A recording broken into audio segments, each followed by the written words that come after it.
So as you guys know, Maddie Healy of 1989 or 1975, a band that does music. One of their songs is called Chocolate. He's a British guy, okay? 1975, Maddie Healy. He's problematic, folks. He said a lot of weird, edgy shit on an edgy center-left podcast in order to fit in. He wanted to. I don't know the guy. I don't even know half the shit he said. I've read up a little bit about it, okay? He's the type of dude who is doing like iDub shit, okay? But in like 2023, not as bad as iDubs in some ways, but like in that same vein, okay? In others. Now, this guy in and of itself has a lot of stands, a lot of Tumblr-style stands. So that kind of audience that you cultivate is very dangerous because the moment that the moment that they find out that you're a real human being who says shit sometimes that's problematic, and they can no longer avoid it, well, all of a sudden you're going to have a lot of issues, okay? I myself am certainly, I know that from personal experience, okay? Can you talk about the allegations that he might be British? Yeah. Taylor Swift has decided to date Maddie Healy, friend of the show, Maddie Healy. Maddie Healy, I must admit, this is like when when NPR is covering a story about Facebook and they go, NPR is sponsored by Facebook. This is my admission as well. Maddie Healy is a fan of this broadcast and myself, okay? I did not know this until he appeared on the Center Left podcast, and then I found out that he had DM'd me, I think way back when, saying that I was hot. So that is a conflict of interest that I must admit early on. This is your worst take. I do not care about all the cringe shit that he said overall. I would like to eventually have him on the broadcast at a certain point. That would be great. Doesn't mean I will agree with him. I will not be listening to the stands on that issue. So, regardless of my own personal feelings on Maddie Healy, or regardless of what he has said and what he believes genuinely in his heart of hearts, like it's 2014, this kind of thing is insane. Holly Stahlcup, who's the executive director of Now She Rises, do not harass this person. She's already getting enough of this, probably, on the timeline. Was very upset after it came out that Maddie Healy is an incredibly problematic, awful person. Before I leave for New York City, here's my thread on seeing Taylor this weekend while she is dating a racist, Islamophobic, anti-Semitic, overall problematic white man. While I don't necessarily owe anyone this thread, it is important to me to take my public leadership seriously. I have spent the last 2 weeks trying to listen to as many marginalized Taylor fans as I can, trying to follow their lead on how we can or can't separate the person from the art. I don't have easy answers, and I don't know what I will do this past weekend. So I just want to say something, okay? I want to say something. How about you just, enjoy Taylor Swift? Guys, I have a really crazy idea, okay? Just enjoy Taylor Swift. The world is awful. The systems that we exist under are incredibly oppressive, and every other form of content basically reinforces that. So if someone is not overtly reinforcing that awful carceral state that we exist under, or police brutality, or I don't know, the American surveillance state, American imperialism, which, as far as I understand, Taylor Swift doesn't do that. Who cares? Sometimes you can even consume the content that does do that, okay? Because people don't consume content specifically for the same reasons that you might consume it, right? The idea that you should feel immense guilt for whatever content that you're consuming is weird. It's weird because it doesn't say anything about you. It doesn't say anything positive about you. It doesn't say anything negative about you. It says nothing about you. Who you are and what you believe in and how you behave is what matters, not what kind of content you're consuming. I consume a shitload of Trump content. If you are a liberal and content consumption is the only cultural signifier that you care about, and it's the only way that you can show the world that you are a morally righteous person, then yes, you will look at that and go, why do you platform Donald Trump? Why do you cover Donald Trump? Why do you even admit that Donald Trump could be funny sometimes, or he's charismatic, or has the best pussy on the planet? Okay? And to that I say, you're not a normal person. You have problematic faves as well. Okay? Some marginalized fans are choosing to keep engaging with Taylor's music at some level, and some aren't. I'm trying to figure out my place with my privilege. It is not news to me that Taylor is not a bastion of intersectionality. I would not call her a role model for my littles. Taylor's financial situation alone is enough reason for me to stand on the opposite side of her ethically. I want our government to tax the shit out of her earnings and will continue to vote to make that happen. Billionaires shouldn't exist. I have wrestled with attending her concert this weekend and know that her shitty, harmful decision to date this man will impact my experience in ways I wish it wouldn't.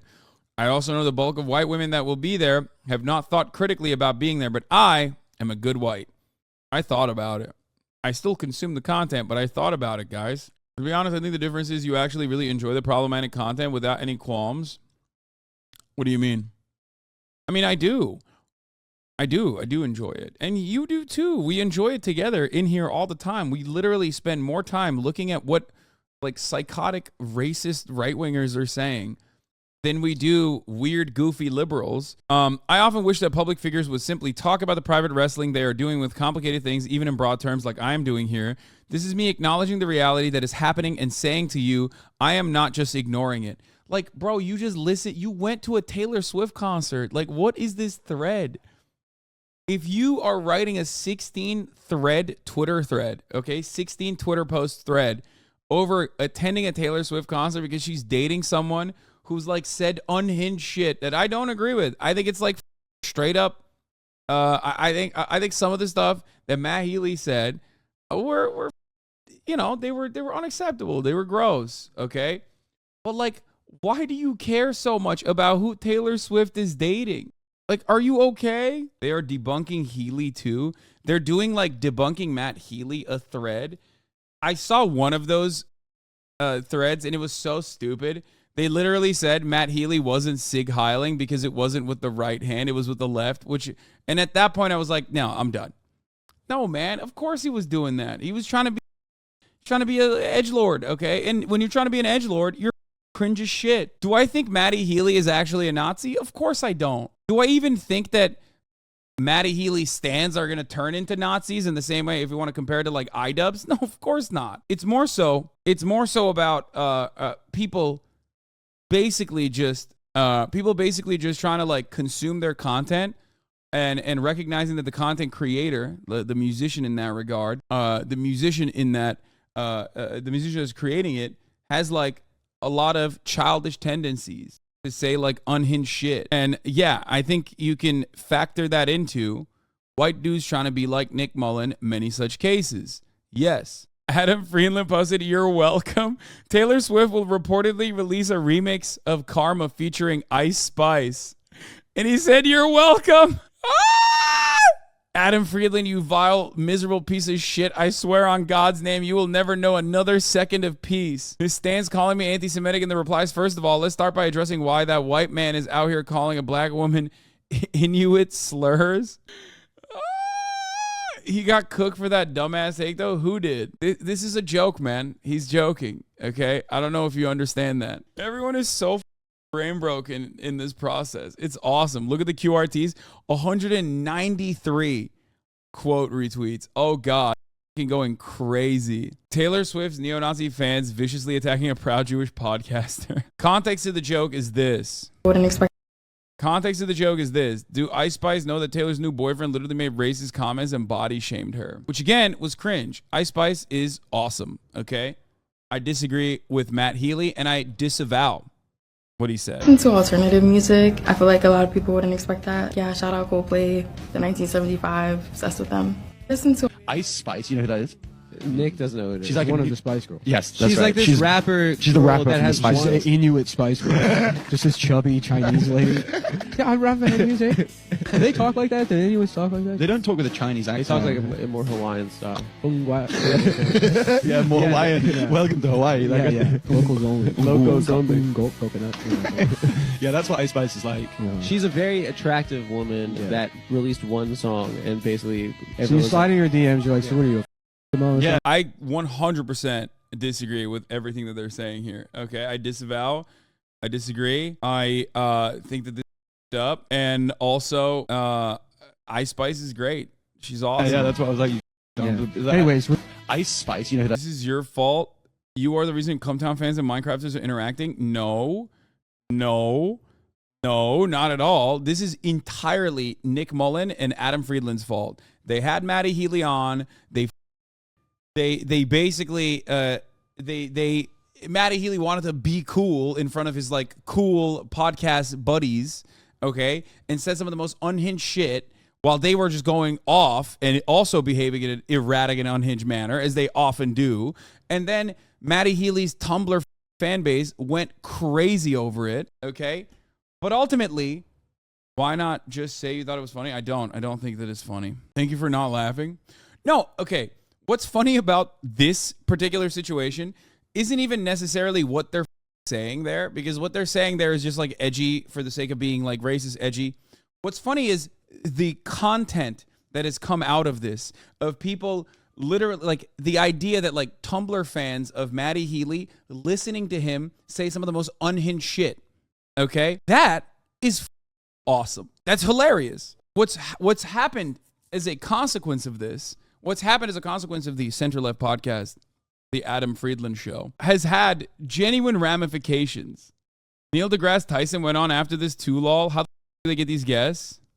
They had him on. They had Binging with Babish on, which I thought was pretty funny. Like, after all of this shit happened, agree with his take, to be honest. Hometown fans having a sizable left audience with little to no backlash made me realize that a lot of this outrage shit is performative. Yes, it is performative. 100%. These are the most out there, and yet they have a strong audience. It is. You're mentioning the Babish one. I know they me all the time. I'm never going on the Adam Friedland show, for the record. I'm just pointing that out. Okay, it's not happening. Now that I've seen what happened to Maddie Healy, I don't want to get executed, okay? Because Maddie Healy is like actually a famous celebrity who can shelter himself by just turning off his Instagram, okay, and being Maddie Healy. I can't. I'm live every day. They will come to my house and kill me, okay? They will. I will get murdered. Brace Belden crushed it, though, and you could too, because Brace, again, he does podcasts. Remember when Doja was posting feed in Nazi forums? That was cool. That's such a funny take, dude. You were posting feed in Nazi forums. No, she was posting feed in racial chat rooms. Yeah. Brace is uncancelable. He was in a gangbang porno drinking whiskey in the back. I have not seen that. I did not know that. That's insane. And secondly, Brace is uncancelable. Bro, went and fought in Rojava, man. What are you, crazy? Like, yeah, go ahead, dude. Go cancel Brace Belden. Like, what are you, Erdogan? What are you, the Turkish government, dude? What they were saying is definitely subpar, but this reaction and the meeting of the minds were hilarious. Yeah, this is like racial Jake the CEO, exactly. And it turned out to be fake, I think. Don't follow celeb shit. Okay, it definitely wasn't, but it's fine. The feed in the racial chat rooms was so silly, it turned out to be fake. No, it wasn't. But it's okay. Like, it's fine, you know? People do stupid shit. That doesn't, you know, it shouldn't take away from your consumption of their content, okay? Yeah, 100% not fake and 100% more than just feed. Okay. One thing I've always said consistently, okay, is this. If you make content that appeals to an audience, no one's going to cancel you. That's why everybody that constantly cries about cancel culture is bullshit, okay? The only real cancel culture happens when your audience decides you're up and we're not going to watch you anymore. We don't care about your opinions anymore.